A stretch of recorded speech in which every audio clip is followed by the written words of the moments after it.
Hola, estudiantes de Filosofía y Pensamiento. Para la semana de hoy les he preparado dos videos sobre las dos lecturas que están asignadas. Este primer video va a enfocarse en la lectura de Víctor Balenbois llamada Para un mayor humanismo en estudios generales.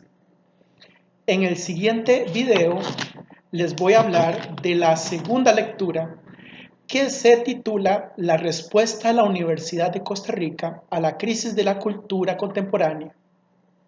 Esta lectura fue escrita por Isaac Felipe Azofeifa. Pues bien, pasemos directamente a la primera lectura, esta de Víctor Balenbois. El autor nos dice que se va a enfocar en tres objetivos.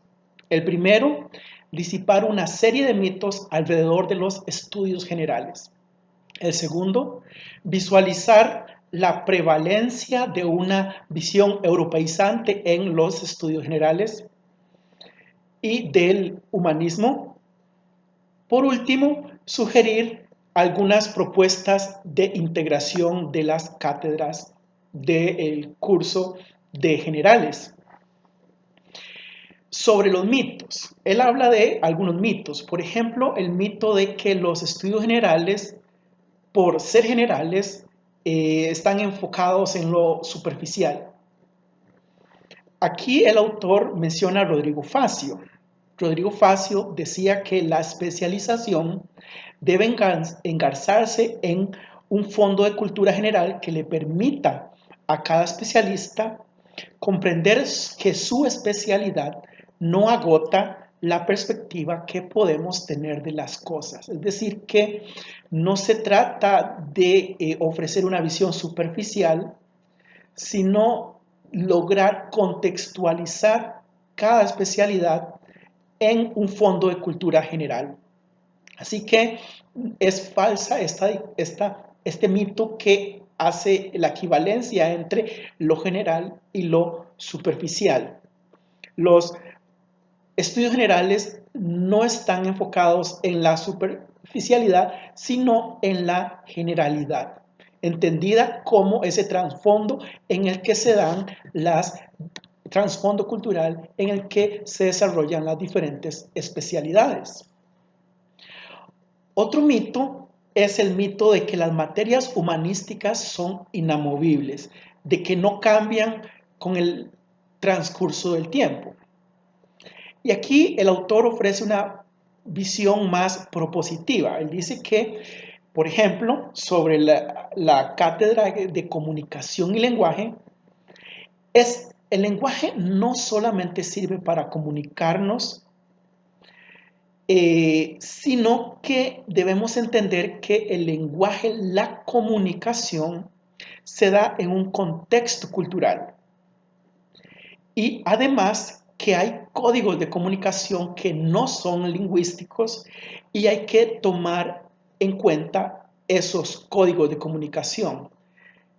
En síntesis, no es solamente estudiar la comunicación, sino entender la comunicación en contexto. Y segundo, que la comunicación no es solamente lingüística o verbal, sino que hay otros tipos de comunicación que hay que tomar en consideración. Sobre la cátedra Historia, él dice que esta cátedra tiene que ser una verdadera historia de la cultura, donde no puede reducirse a un enfoque meramente fáctico, cronológico, simplemente un relato ordenado de los hechos más relevantes, sino que debe ser una verdadera historia de la cultura donde se logre visualizar las estructuras del poder. Aquí el autor no lo menciona, pero aquí es importante mencionar un concepto que es el de hegemonía, que nos ayuda a explicarnos esto de las estructuras del poder. El concepto de hegemonía lo que hace referencia es al poder que tienen ciertas culturas, ciertas formas culturales sobre las personas, como influencian esas formas culturales a las personas, y no solamente a las personas, a los pueblos mismos.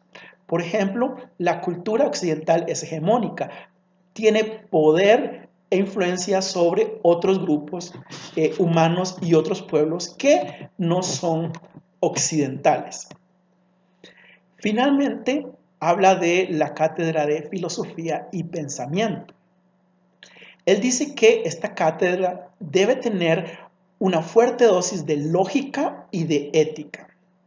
La lógica para desenmascarar y la ética para propiciar una conducta ciudadana que prepare para la vida real.